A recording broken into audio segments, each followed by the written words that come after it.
Hello, I'm SammyP. Welcome to episode 35 of my Let's Voice series. This is the series where I use the excuse of practicing my voice acting to justify playing video games. And if you enjoy the video, please feel free to like, share, and subscribe. And if you do subscribe, you can click the little bell. It's been a long day. You can click the little bell, and that'll send you a notification whenever I upload a video. Comments are always welcome. No spoilers, please. And if you're really not enjoying the video, dislike button's right there, and constructive criticism is also welcome. But I think the most important thing I want to do this episode is point out that this is definitely a conch. I was correct the whole time, and I should never have doubted myself. You probably already knew that, because I've probably included it in one of the previous videos. But this is actually the first time I actually checked. I haven't actually edited those videos yet. The hell was I doing? Right, I'm heading back. I'm trying to get... Is that their shadow just like stretching all the way?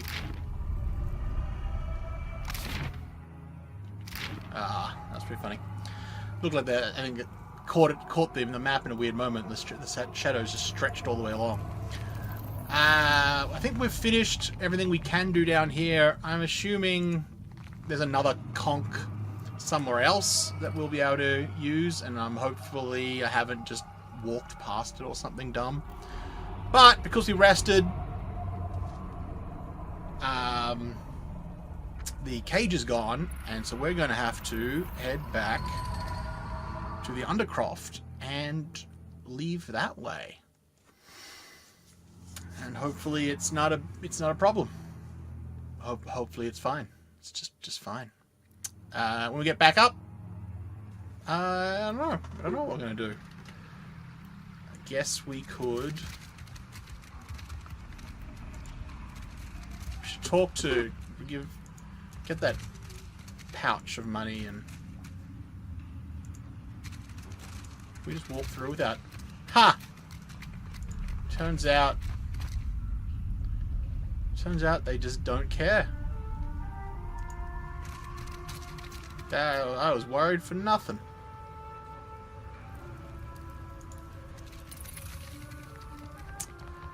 Wow.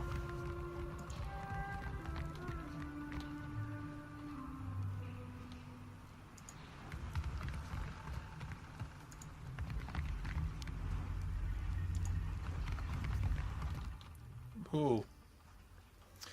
The captain of the Tidebreaker stands stiff-backed before you, looming despite her lack of height.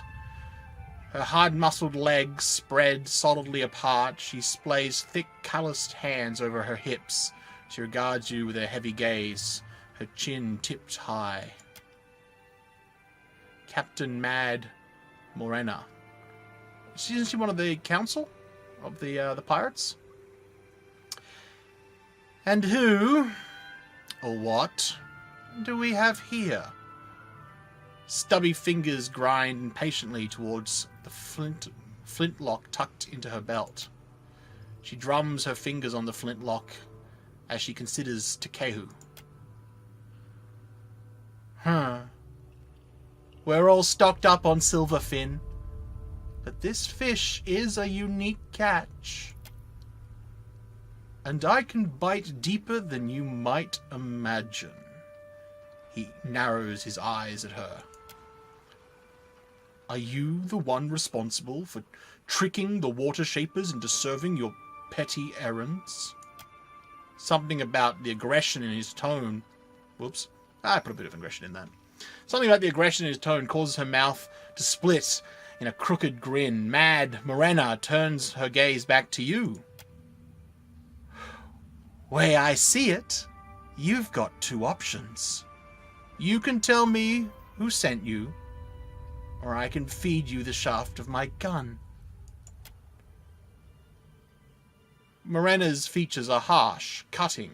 Her hair is drawn up into a large braid on the top of her head. Feathers and bits of bone, teeth, and phalanges wrapped with ribbons jut from tresses that gleam like red wine in the low light.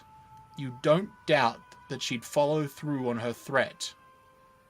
Or try to.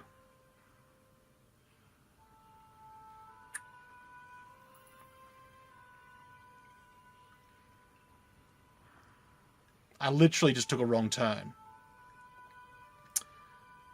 Look, took a wrong turn. That's all.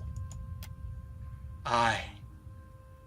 You best turn tail and retreat. Retread your steps, Swabby. And be quick about it, lest you catch a knife in the back. The dwarf narrows her eyes, hand resting on the butt of her pistol, and dismisses you with a grunt. Yeah, I don't need to talk to her. This is not the exit, is it? God damn it. Okay. I have to go across that rope.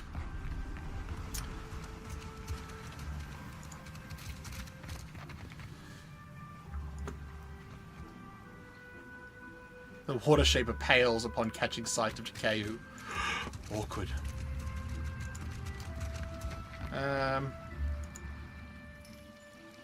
A long rope is suspended over the span between two docks. Their off-used look means they're likely intended to help move cargo off ships. Now, we did this last time. Let's inspect the ropes again. The ropes haven't been cinched tight in some time and hang a bit loose on their pulleys. Their lack of tension will demand a fair bit of strength and flexibility to cross safely. You and your companions begin the awkward hand-over-hand climb across the gap. Everyone reaches the opposite dock without incident. Cool. Main docks. Smugglers Fort. Alright.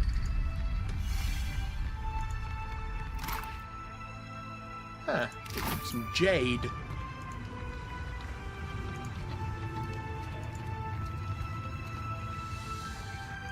Pirates. Unbelievable that they could hide so much under our city. All right there, mate. The pirate stares you down, hand clutching the hilt of his sword. Everyone's clutching their weapons at me. His arm is roped with muscle and serrated with pale scars. State your business. I mean it. Spill your guts or spill your blood. I came to see your captain. Of course.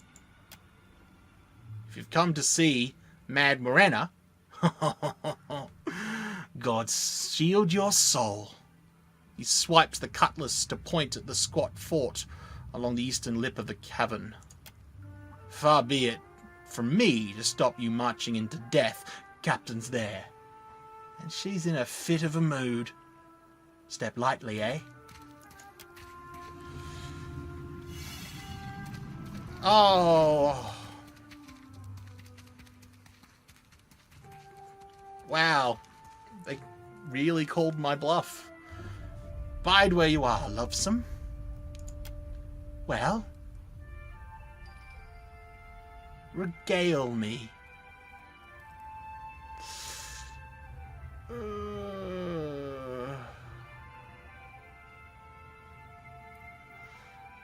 Got any work I could take on?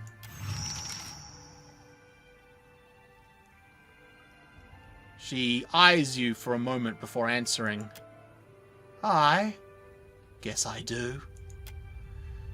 Say I happen to have a fella wanting for a full shipment of crude luminous Adra, but I have no Adra to sell. Loot me no less than 3 crates, and I'll be, let's say, better inclined to do you a favor. If you're a particularly darling sort, you might snatch it from under their noses. Otherwise, you could raid them in shallow waters as they ship it in. I'll think about it. The captain smiles wickedly, a mad cast darkening her features. I'll be on my way. She drops her chin in a gruff nod farewell. Can I just leave now, please? Is this an exit? No. Is there an exit at all? Oh. Is this an exit? Does this lead back? No, this is her bedroom. Okay.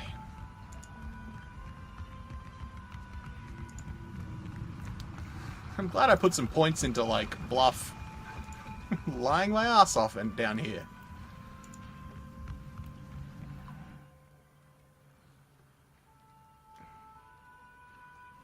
Watcher, I must object. Whatever plan you have to ingratiate yourself with these pirates cannot come at the cost of the company's luminous Adramil. Relax. I have no intention of stealing from the luminous Adramil. Good. She nods, but there is a hint of suspicion in her eyes as she turns her attention away. Alright. And should I change my mind, I now know not to bring Pelagina. So thank you for that. Okay. This is now the third time we've used this rope, I imagine. Hopefully this guy doesn't stop us anymore, that we've had a chat. Yeah? We're good? We're good? We can go to Delver's Row?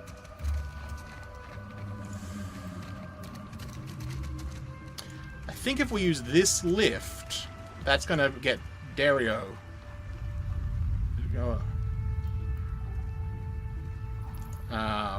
Which is fine, because I think I want to eventually talk to him.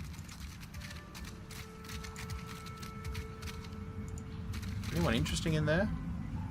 Ooh, boars, apparently.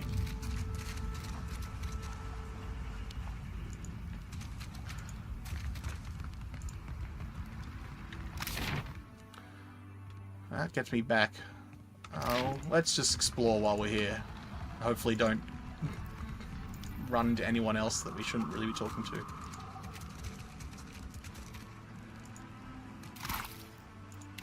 Alright.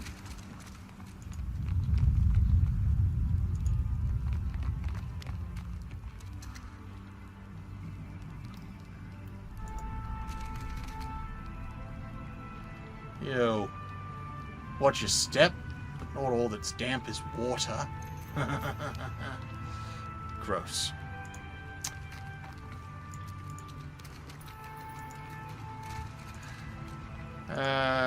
This is just...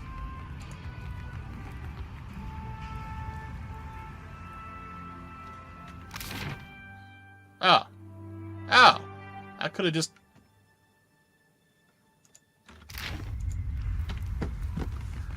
Didn't need to use that rope at all. Which I guess the characters would have known, because I assume that's how they got back. Ah, well. It's fine. Okay, let's get the hell out of this place. Need to go talk to the prince. Talk to Dario at some point. Talk to Bihar. I guess. Oh, that's what you were guarding. That's the guy who stopped me before. Okay.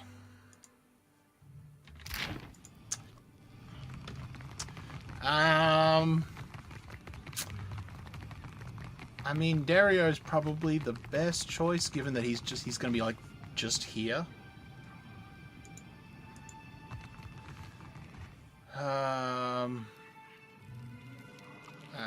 Back to the Gullet. Yeah, might as well talk to Dario while I'm here. kind of want to talk to the prince first, but it probably is going to be a bit of a time saver by talking to Dario. And I don't know. He's hoping this isn't a terrible idea. Explore the narrows. It was right, then right again. So, long passage stretches to your left and right. Shadows move the guttering torchlight, but there's nothing more than shapes in this distance. The chatter and bustle of the gullet continues behind you. Go right. You trudge along the darkened passage and reach an intersection. The tunnel branches off to the right. You hear the distant murmur of voices down the darkened path, but you see no one. Go right. The tunnel branches to the left. The floor around the entrance is spattered with something as thick and black as tar. It looks like Svev. Svev can be traced back to the provisioners of the Valian Republics, where the markets for the plant in question enjoy rapidly rising demand. Most commonly chewed or inhaled, Svev is infamous for the near catatonic state in which it often places its adherents. Those who use it claim that the drug gives them a sense of urgency and meaning lost when the effect fails. More colourful accounts claim that the drug allows one to look within themselves and witness the sight of their own soul.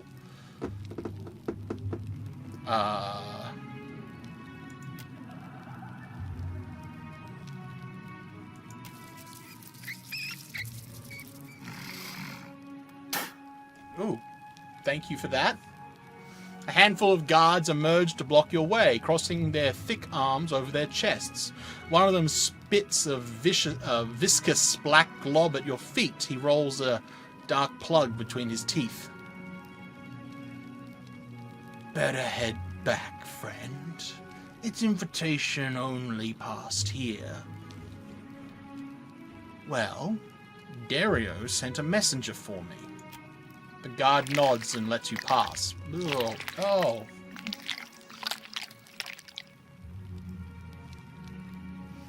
Oh, that was awful. Right. Oh. I apologize to anyone listening on headphones that you had to experience what I just experienced. That was... Oh, right... Oh. Buh. Chewing right in your ear. Please, no. The guards nod and let you pass, chomping loudly on mouthfuls of Svev. At the end of the passage is a stately door, crafted of polished mahogany. Though through the small slit in the door you catch flashes of fire-cast shadows and bright textiles. The scent of sandalwood and cinnamon oil come to you on a warm draft. Whatever's beyond the door is likely far more elegant than anything else you've seen near the Gullet. Let's head inside. Probably wipe our feet first, I guess.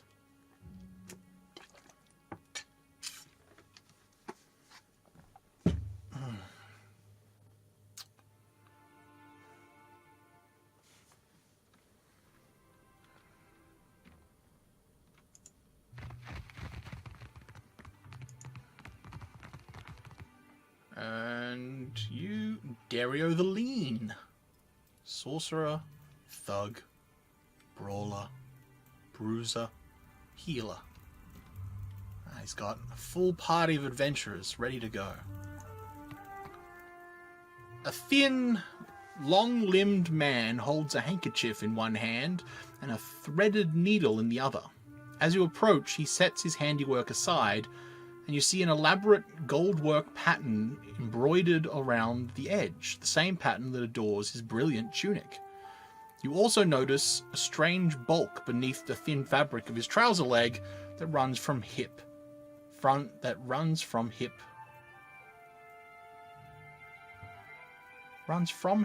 ankle.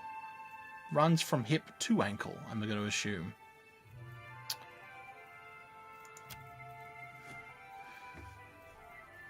Oh, yeah, I've got a bad reputation. A bad reputation with Delver's Row. You make an appearance at last. I must say you are not nearly so frightful as the whisperers in the row made you out to be. You must forgive the cryptic introduction, but I prefer to remain among the comforts of home. He leans forward with a squeak of leather and a rattle of metal. You see something protruding above his boot at the bottom of a leg brace. Funny to see a pirate. It's funny to see a pirate with an office instead of a ship. Sorry if I sank yours. There is no need for discourtesy. I am a businessman. He smiles at Maya before turning back to you. Though these are modest luxuries compared to those on offer at the palace. His mouth twitches in a smile. But had I only known there was a watcher in my midst, I would have extended the invitation sooner. Well, if I had known you had such a fancy place, I would have invited myself.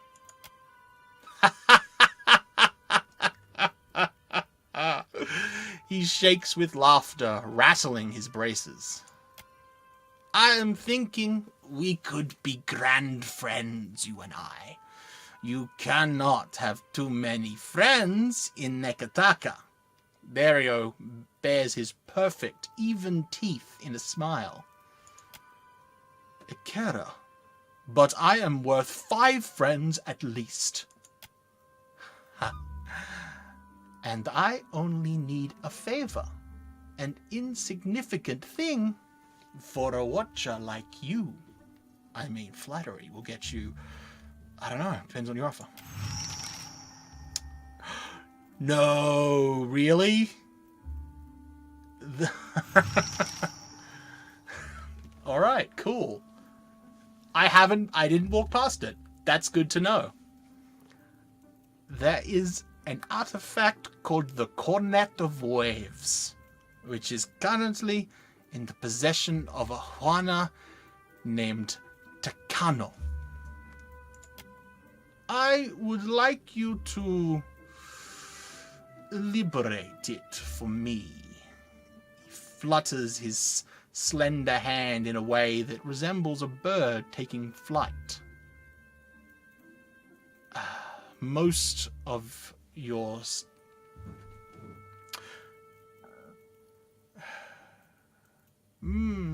people of your standing like to handle their acquisitions themselves. Alas, none of my people are watchers, and you will see things they cannot. Takeno is a man of many vanities, as your special gifts will no doubt reveal. His villa is on the eastern edge of Serpent's Crown, just downwind of the palace. He pauses, tenting his fingers. The opportunist I first hired was too bold and found herself ejected from the district.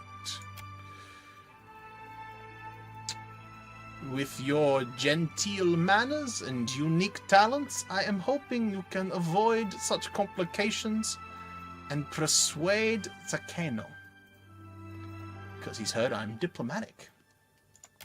After all, it would be best to avoid drawing the ire of our Mataru hosts. When you have the cornet, bring it to me. I will pay you well for it, and you will find my favor useful in this part of the city.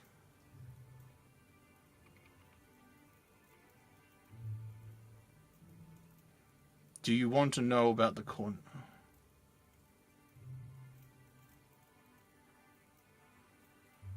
Do you want to know about the cornet, or the hidden temple of Ondra that it opened?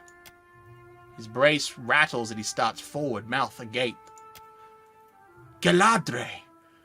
Oh, you watchers truly are workers of miracles! Claps, and a figure waiting by the door scurries into the Narrows. This concludes our business, then? He clears his throat and produces a blunderbuss. After a brief pause, he whirls around and holds it out to you.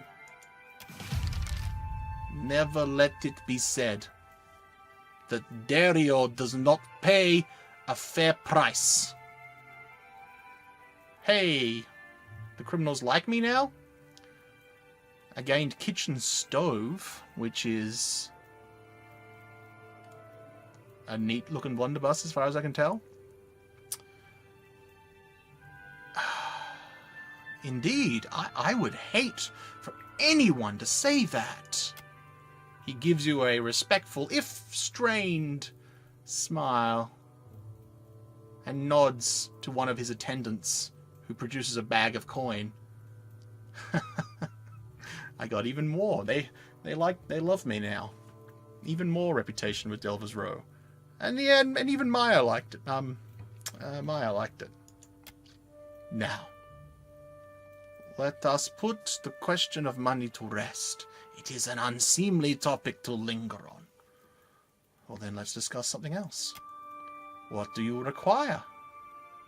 Dario leans towards you, his leg brace squeaking. The Principe seems divided.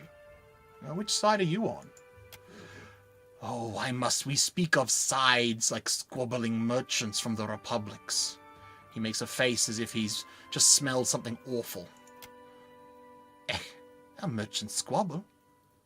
I imagine you pirates don't bother with the squabbles and just put bullets through the head of whoever displeases them. Better to spend lead than waste words, amica. He smiles. Once there were no sides, only Principe. A people united by common interest and culture. But as our fame has grown, so have our numbers. Many of these new bloods have no sense of restraint and little regard for our heritage. His long fingers stray to his shining soulinet.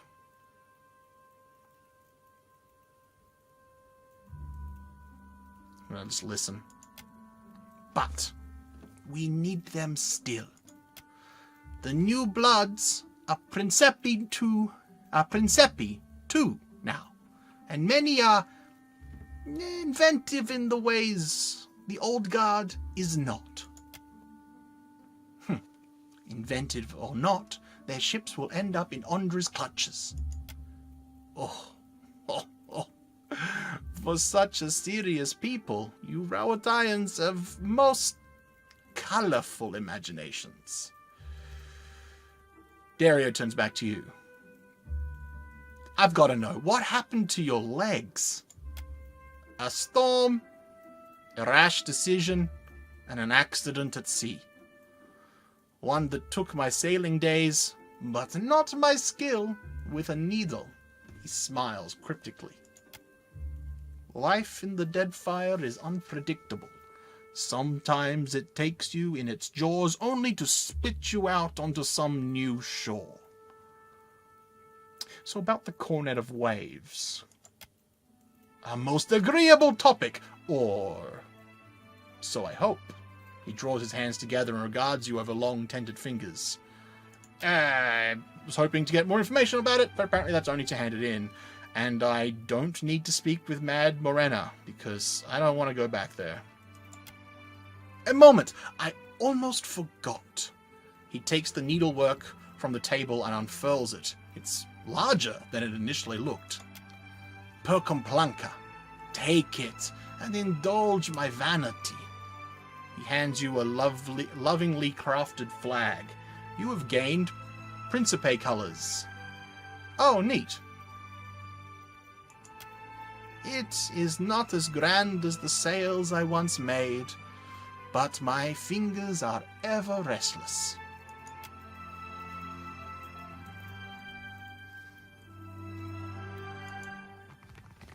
All right.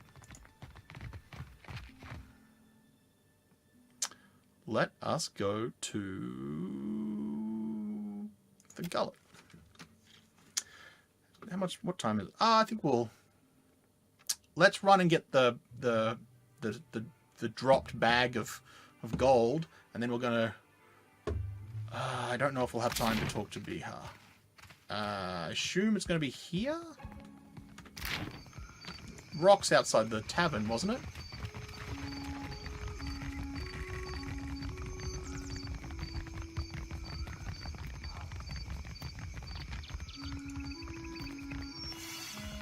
Oh, there it is. Oh, it's just straight cash. Alright, I think I have time to talk to Bihar. Have to break the bad news.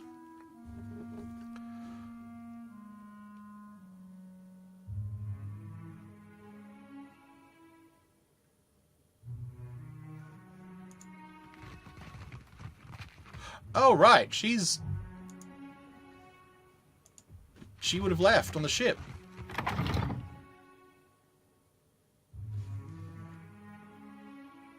Completely forgot. Completely forgot. Yeah, she's probably gone. Could check the tavern, but I think I will. Oh. Okay, we're gonna let this conversation play out, and then we'll do this conversation, and then we'll.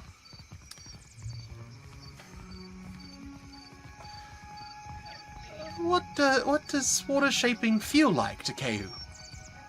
Ekera. It is like make. Oh no, I'm. Oh. Takeu. What's Takeu's like? Ekera. It is like making love to a bloom of. No. God, I've lost it. Water shaper. I am a water shaper. Oh, I say. Ekera, it is like making love to a bloom of jellyfish. Like 1,000 wet kisses with a delicate caress under the skin. I may have missed my calling. And on that note, given that Takeo is slipping and Naya has never been actually that good of a voice, I think we'll call it the end of the episode. We now know where the other conch is. I wonder if there's a way, if we just get it, we just go use it. But I don't see the harm in letting Dario in. Dario seems like a decent sort for a pirate who would likely kill me without a second thought. But that's episode 35. It's been a long day. I hope you enjoyed it, all the same. If you have, obviously, as I said at the beginning, liking, sharing, and subscribing. Fantastic ways to help the channel. If you subscribe and you click the little bell, you'll get a notification when I put up a video. Comments are always welcome, but no spoilers, please. And if you really didn't enjoy the video, the dislike button is there, and constructive criticism is also welcome. But I've been SammyP. I hope you come back and join me for episode 39. Fuck, why do I keep saying 39? 36. 39's better be a special episode. I've mentioned it now twice in a video. 36. I don't know about that number. Well, we're going to go talk to the prince, I assume. And some rich dude with a conch. Should be fun.